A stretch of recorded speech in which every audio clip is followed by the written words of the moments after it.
Because the Bucs, they have started to make some big moves this offseason to help with their salary cap situation. Earlier today, the team announced that they released two-time Pro Bowler Shaq Barrett. Now, he had been a huge part of the Super Bowl run. So what are your thoughts on this move, JP? Well, I think it was the right thing for them to do from a financial standpoint. They're looking at bonuses that they would have had to pay him $15 million due next month. They obviously want to clear that up. And then the ability to split up his cap number over the next 2 years makes sense. And although he was a guy who was a big part of that Super Bowl run, you're looking at somebody who is a 9-year veteran kind of getting to that point for playing a physical position where you're like, we don't know how much he's really got in the tank in terms of will he live up to the contract that he signed. So it's certainly unfortunate to see it. And I know this was a hard decision for the Bucs as an organization, but I think it was the right decision from a business standpoint. Yeah, and this is what makes the NFL great is it's a salary cap league. There's limited resources. You can't just go buy all the best talent. So for every reason you said, you know, Shaq Barrett, I was with him in Denver. He also has a history of injury.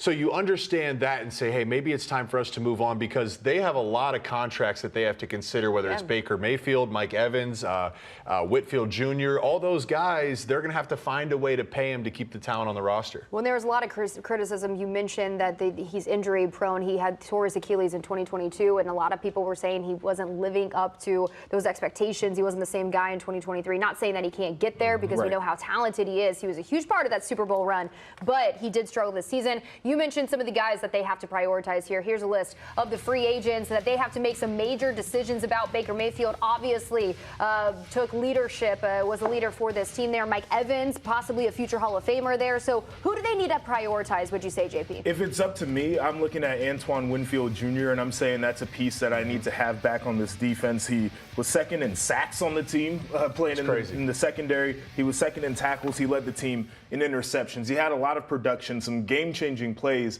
out of Antoine Winfield Jr. And quite frankly, their defense in terms of points per game did a really good job, but they gave up a ton of yards. And so I think the ability to stabilize that side of the ball is going to be important because I look at defenses where the yards per game and the points per game don't match up. I think at some point the dam breaks and teams start scoring on you. They need a true enforcer back there in the secondary, and I think that's what Winfield is. What I also like about Winfield is I feel the safety position has become more valuable with the way NFL offenses have changed. It's almost taken a page out of the college football playbook. You know, you see the top 4 teams in the playoffs this year all had great tight ends. You need a safety to be able to neutralize that. I'm looking at Baker Mayfield. Of course, the quarterback's most important, but you know, this is a whole game of can you get a good deal? What can you get for your value? Every team's trying to avoid the current situation in Denver with the Russell Wilson contract. I mean, they got no options here. I think Baker Mayfield is a guy that you can get great value, a guy that seems like he's prioritizing rejuvenating his career. He seems to mature and turned a new page. And if you can sign him for the right deal, I guess it's expected he's asking for about $100 million, $33 million a year. That's fair market value for a quarterback that can provide you stable production. And Todd Bowles, you see it right there. He said signing Mayfield is an extremely high priority here. But, you know, we know Mayfield, you went through right there, Jacob, what he was able to do for his career, the performance he had last season. But let's think long term here. Is he a franchise quarterback, would you say, JP? I think he could be in this situation. And part of this, too, is I think that they need to bring Mike Evans back. And it's something that the organization has said that they want to do, and I think having a weapon like that makes any quarterback much better. But I tend to agree with Jake in terms of the commitment that Baker Mayfield has made to making sure he can get his career back on track.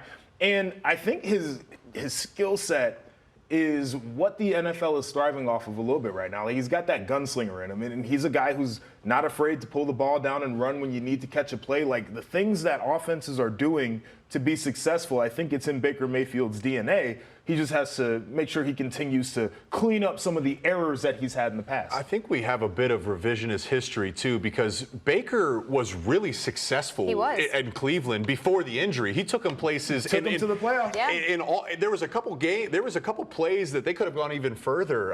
So we forget that. Then he decides to play injured, and it just wasn't pretty, and yet he seems to be rejuvenated. I like the idea of paying Mike Evans if possible. I get it. It's an aging wide receiver in a sense, but look, the past 10 years, he's only played less than 15 games one time, and that was a 13-game season. So the best ability is availability. That's a guy you can count on 1,000 yards every single year. Yeah. It's a cornerstone of your franchise, right? Yeah, and that's why they have to invest in him. Going back to Baker here, but you mentioned the adversity that he has faced throughout his career, but this is a guy that thrives on being underestimated, facing all that criticism. We saw it in college when he was at Oklahoma. We're seeing it throughout his career. We saw, a glimpse of, being underappreciated in Cleveland, going to the Rams there. We saw a small glimpse of that, and then obviously ascending here with the Bucs. So this is a guy that thrives in this type of environment. So good for him, and we'll see if he can get his money. And like I said, Todd Bowles, he said that he was a top priority, and we'll see if he's the guy.